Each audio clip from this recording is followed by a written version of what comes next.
This is F.D. Recovery, where we interview addicts and alcoholics. Our aim is that through this podcast, we might help you on your journey of recovery. Thank you for listening. Hello, this is Frank with F.D. Recovery, and you are listening to the Weekly Intention. How you guys doing? I hope everything's going good in your week so far. This will be a day late than I'm used to, but it's been a busy week. So let's talk about last week's. What we did was turning pain into power, but the topic of pain, right? And this week's will be blame. The topic of blame. I think that's super important to follow up the whole pain game, right? To talk about the blame game. All right, but before we dive into the whole blame factor, let's talk a little bit about how our week went, addressing some of this pain in our life. Just in the topic of pain is just such a inflaming, or whatever the hell you want to call it. It's a touchy subject, right? Because, we were talking on our Friday meetings about how the whole identification factor, we come in with the crisis of an identity crisis, right? And we know we're trying to figure a lot of things out, and we're trying to make sense of a broken world that most of us broke ourselves and just don't know it yet, right? So when we're trying to address all this pain, we're looking at life in a kind of a skewed way. It's not it's not necessarily, you can't change what you see. You can only change how you see it, right? So taking that agency on changing the way your mind receives information, thinks about information, and also like the whole taking things to that level where it's just unpleasant, right? Just being a sensitive little bitch. I learned that about myself is just, I gotta give that shit a rest, right? Hey, I don't mean to be so vulgar, but the reality is I've been such a little bitch my whole life and just hanging on to stuff. And yeah, it's all like, be patient, but sometimes, that you just got to call things what they are, man. I was just being kind of a little pansy about stuff and not letting it go, and, looking at things the wrong way, holding people to standards that I wasn't willing to hold myself. Just a total joke, right? And and I can say that stuff to myself now and know that it's not coming from a place of rude or crudeness. It's just coming from real. I obviously wouldn't tell a sponsee this. It's up to them to figure out what's going on inside them. I'm there to help them and, uncover this stuff within them that they're just going to realize themselves. I can't, it's just, peeling back these layers, you get to the nitty gritty of things, and eventually you start waking up to these realities, and sometimes they're not so pleasant. So we just got to call it how it is, right? If you want to, for some people, it makes them feel good to call it, softer things. But for me, it just makes me, when I'm dealing with myself, I got to call it like it is, man. I was being a jackass, a pansy, a whole bunch of things, just being a weak version of myself. And I don't mean to offend anybody out there, and I don't mean that in any type of derogatory way to any way for any like group or anything like that. But I was just being a little bitch, right?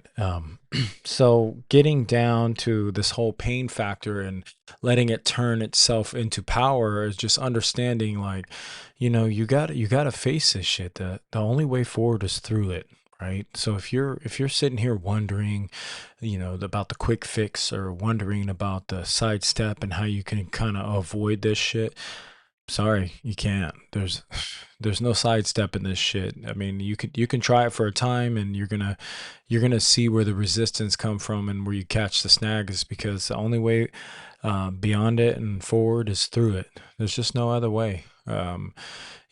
Everybody can do the 6-minute abs, or that make it seem like a quick fix, but the reality is you got to put the fucking work in, right? And And this week I've been doing just that, addressing the pain as it comes up, whether it's physical, mental, spiritual. I got to address this, right? I can't just keep putting it on the back burner. And the thing about turning pain into power, you got to face it.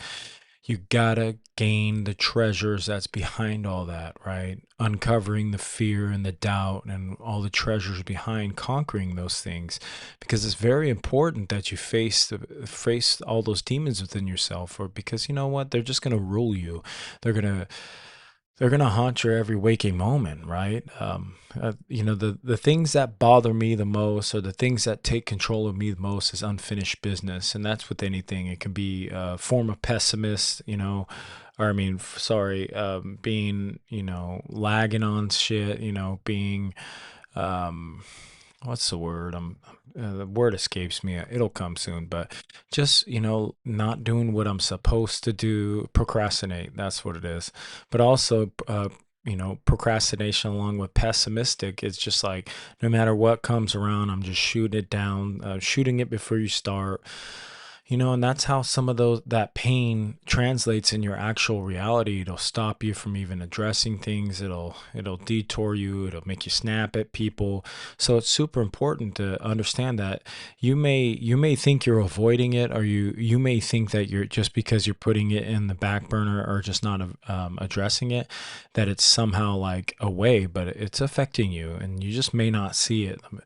Your loved ones see it for sure, like your wife, your kids, your husband, your all of it, right? Your coworkers, they all know something's off. Like, what the fuck's that dude's problem, right? So it's very important that you be an agent of change in your own life with your own well-being, right? Because if you don't, then who the hell is?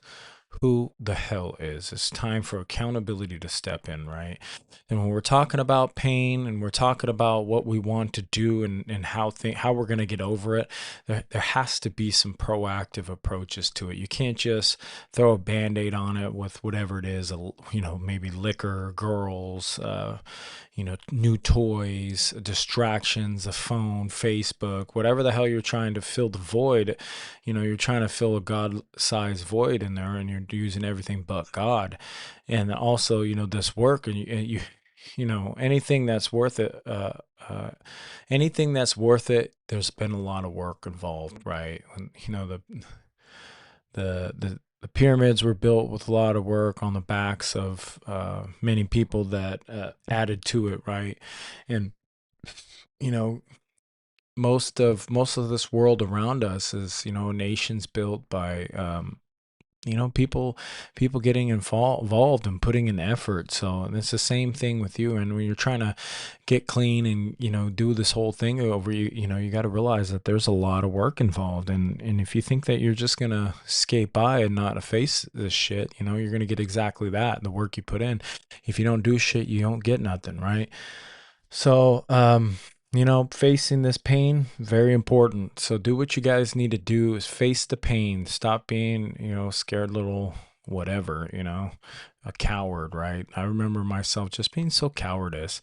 And if I'm striking any nerves, that's my bad. I just know that for me, this is the stuff I had to come to on my own. It's just like, for me, fuck all the bullshit and just get down to the nitty gritty. Face that pain with inside yourself, because nobody's going to do it for you. I'm sorry. There's no saviors, right?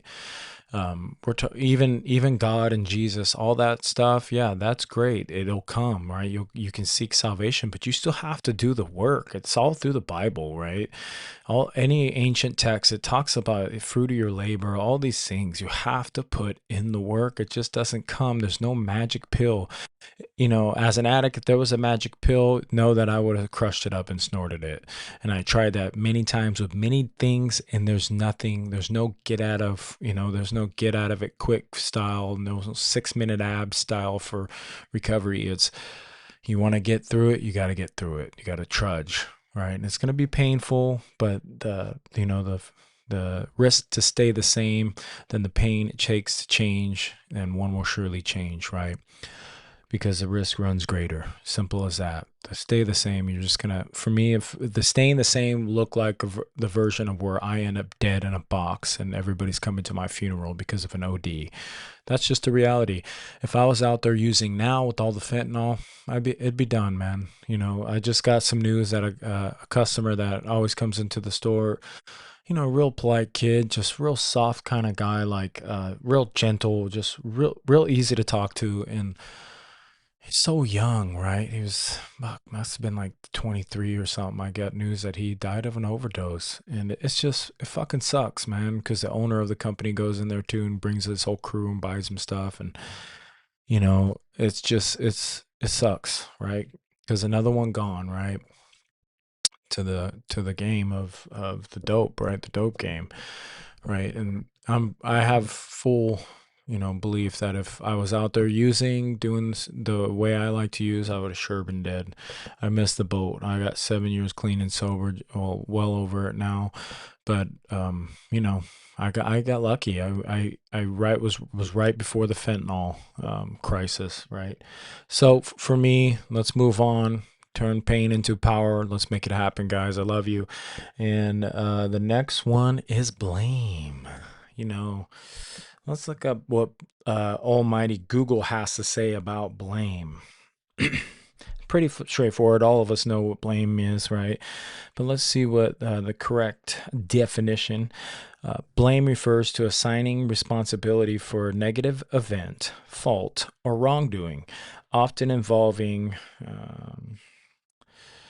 censor or criticism. A verb, it means to hold someone responsible, while as a noun, it signifies the responsibility or capability itself.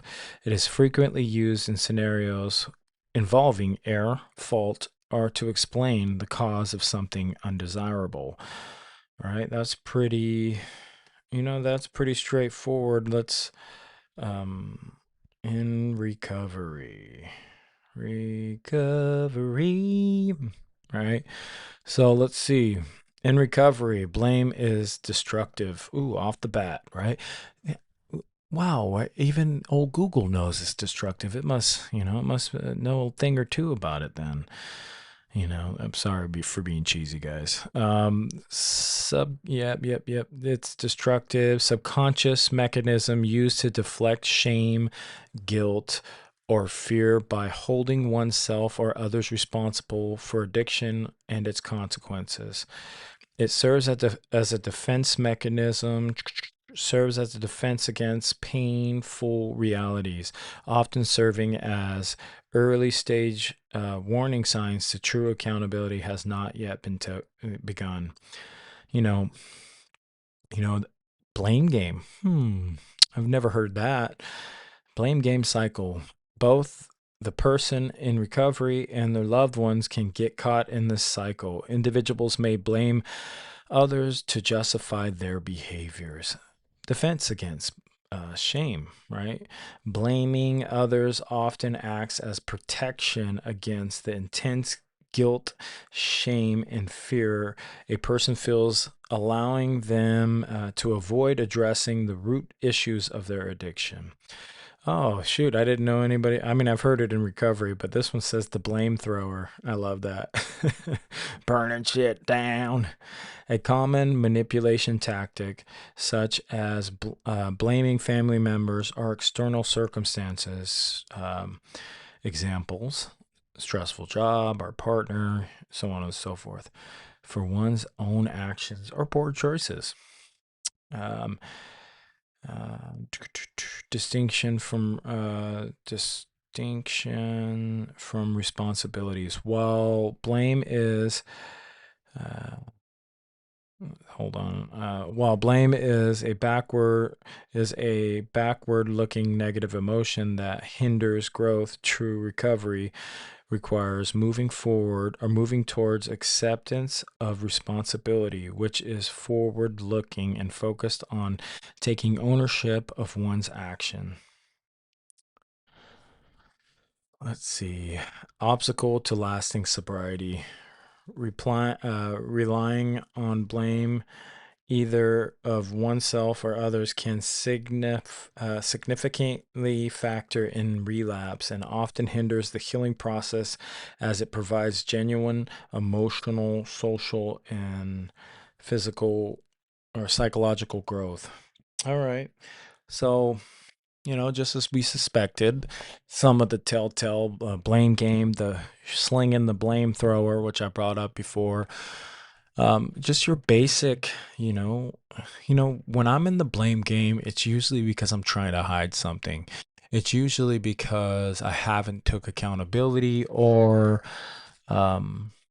because recovery's taught me how to take accountability today, and it also taught me how to hold people accountable without persecuting them, right? And blaming somebody has a whole lot of persecution involved, or at least trying to shift that focus kind of thing instead of talking out what needs to be talked about and stuff like that. We tend to, for with blame, it's much different than accountability, right? Holding someone accountable is just having a conversation with them, letting them know what you feel, obviously using I statements and so on and so forth. But you can hold somebody accountable without, persecuting them and throwing them on the cross and trying to make them feel whatever you want them to feel because you feel hurt, right? So we go for the jugular, right? So the whole blame aspect of trying to, you know, decipher between accountability and blame. Blame has that whole back and forth, bad feelings, and accountability is all about standing in the truth of where you're at and what you feel and and how you see things, and having an open dialogue with somebody, and maybe during that process you could maybe understand something that they were going through, and that'll help you gather more intel on what you're feeling. Because for me, like, there was a lot of situations where I didn't even have that open dialogue with somebody, and hearing their part of the story without all that blame and trying to make them feel horrible, I didn't even know that I can look at it from that angle and going, oh, wow, I didn't realize you were going through this as I was going through that. Like, that makes more sense now. And then you can open the path towards forgiveness, because, it's really hard to not forgive somebody when you now put yourself in their shoes, because you understand that they're just a human being too, going through the same ebb and flows that you are, right? And you just understand that, you got to give people grace, because, and who the hell are you not to give somebody grace? Because when I look back at all my life events, I was given so much grace. I'm so glad that I was given grace rather than what I deserved, because what I deserved based off of the crimes that I truly committed throughout my whole life is like, I got nothing but grace, even from the people in my life. They should have done way worse than me, man. So many situations they should have kicked my ass, threw me away for 10 years straight, right? There's just so much that could have gone on, but something was looking out for me, and so were the people, right? So I look back at all those stressful times and trying times, and where I was learning about myself on this walk, and understanding that, man, blame is just not worth it. And don't get me wrong, just because I jump on here and say this stuff doesn't mean I'm an arbiter of, anything. Like, all of a sudden in my own life, I'm just practicing everything perfectly. Fuck no, man. There's a lot of, a lot of stupid choices I make, right? A lot of toxic behaviors I still possess. There's a reason why I do this every week. There's a reason why I work these spiritual principles. There's still a reason why I go to my meetings, is because I'm a work in progress, and there's no end game to this, guys. When we're talking about things like shame and guilt and all these things that we've got to kind of sort through, it's a never-ending job. It just doesn't stop, right? So it's going to transmute. You're going to get better, and you're going to get over old behaviors again, and you're going to find out new behaviors about yourself, because it'll go much deeper, get more spiritual, and your defects will just kind of change and transfer over to different things, different styles, right? And when you dig deeper and you start leveling up, so will your problems, and they'll just get a little bit different. They'll get a little bit more spiritual. You'll start noticing things nag at you in a certain different way, when before you leveled up, they never really bothered you. But every time you level up in certain ways, in certain aspects of your personality, it gets a little bit more spiritual, and the clarity you gain will give you insights about certain situations that you wouldn't necessarily understand before. But now you're sitting from a more spiritual center, right? And you can kind of start seeing the things and how the cause and effects of it all is really affecting you spiritually, and how it's spiritually affecting other people. And it's super important to get on that kind of level, because, before I was just so willy-nilly about things. And today I don't have the luxury. I think my wife gets it worse than everybody else, because by the time she gets me, I'm just so tapped out from everything. And I really watch. Sometimes I just stay quiet because, patience above all. So my wife is such a rock for me. And, I can't even thank her enough on all the stuff she puts up with. And it was a lot worse. Trust me. I know I'm making it seem like I'm some horrible person, but I'm really not. But there's always a version of myself that I want to be, and I strive towards. So I kind of push myself, and I never just think everything's cool, right? I gotta just always approach with a fresh mind and with a fresh heart, and understand that there's always progress to be made. Sorry, I got some stuff off my chest, didn't I? So, this week, just trying to tune in with your body, tune in with your mind, listen to the conversations you have, see what you're blaming, see what you're not taking accountability for, right? Watch who you're blaming, watch who you're painting the bad guy in your story, because as you're painting them, you just might be looking in a mirror and actually sketching yourself, and you're trying to put all that devilish intent on this other person, when it's really just living inside you.